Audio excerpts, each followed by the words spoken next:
President, I ask unanimous consent that the quorum call be suspended. Without objection. Mr. President, the good economic news keeps pouring in. CNBC reports that economic growth for the second quarter of 2018 is, and I quote, on track to double 2017's full-year pace, end quote.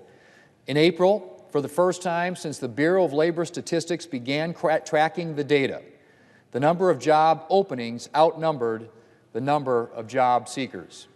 In May, unemployment dropped to its lowest level in 18 years. Wages are growing at the fastest rate since July of 2009. Retail sales are up significantly, and small business optimism has hit its second highest level ever. A recent survey from the National Association of Manufacturers reported that 77% of manufacturers plan to increase hiring as a result of tax reform. 72% plan to increase wages or benefits, and 86% report that they plan to increase investments, which means new jobs and opportunities for workers. That's a lot of numbers, but they all boil down to one thing, Mr. President, and that is that life is getting better for American families. Yesterday, the Wall Street Journal reported, and I quote, economic confidence among lower-income Americans has taken a recent leap. The latest evidence that benefits of the economic expansion are reaching a broader swath of workers, end quote.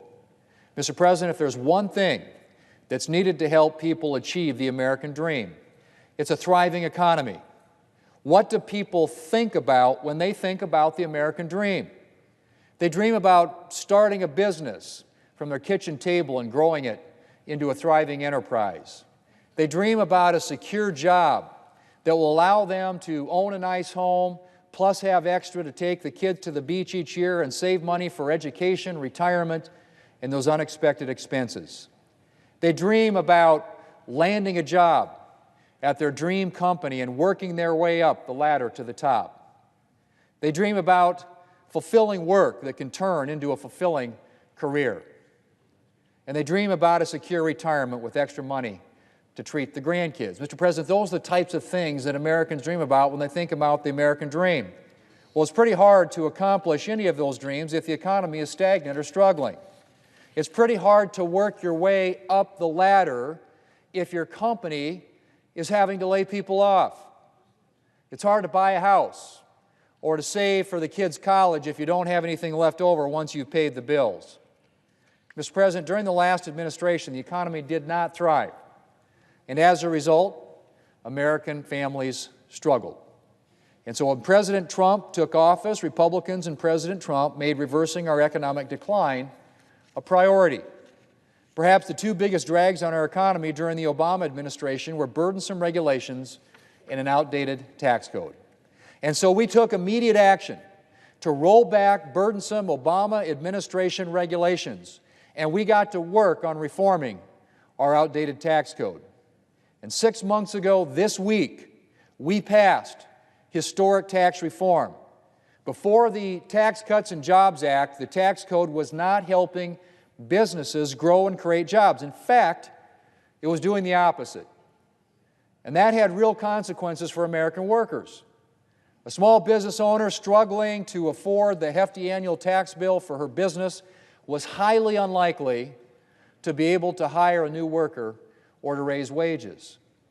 A larger business struggling to stay competitive in the global marketplace while paying a substantially higher tax rate than its foreign competitors too often had limited funds to expand or increase investment in the United States.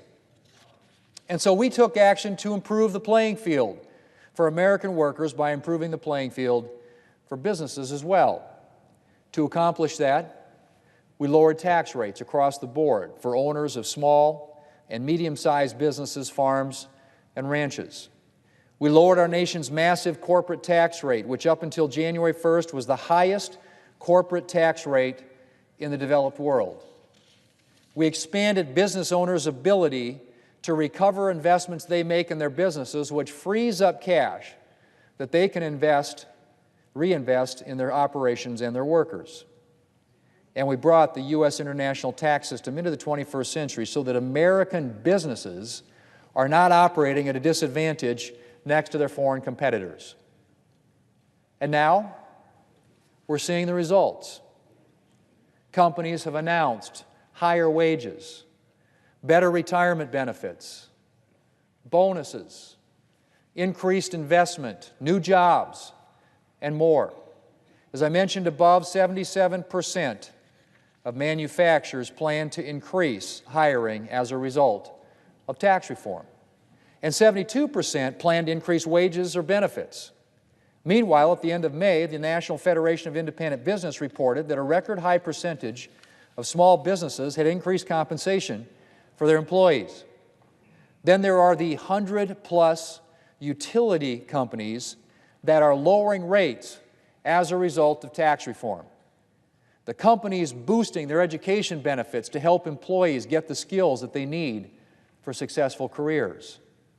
The companies expanding parental leave benefits, the low unemployment rate, the pace of wage growth, and so much more, Mr. President. In short, as I mentioned earlier, life is getting better for American families. Opportunities are expanding. Paychecks are increasing. Wages are growing. Benefits are growing. And that means more families are able to afford those car repairs or that down payment on a house. More families are able to set aside money for their kids' education. And more families are able to boost their retirement contributions. More families are looking forward to a secure future. Mr. President, I'm proud of the benefits that the Tax Cuts and Jobs Act is delivering for American families. And I'm going to keep working for policies that will expand opportunities for families in this country even further. Mr. President, I yield the floor, and I suggest the absence of a quorum.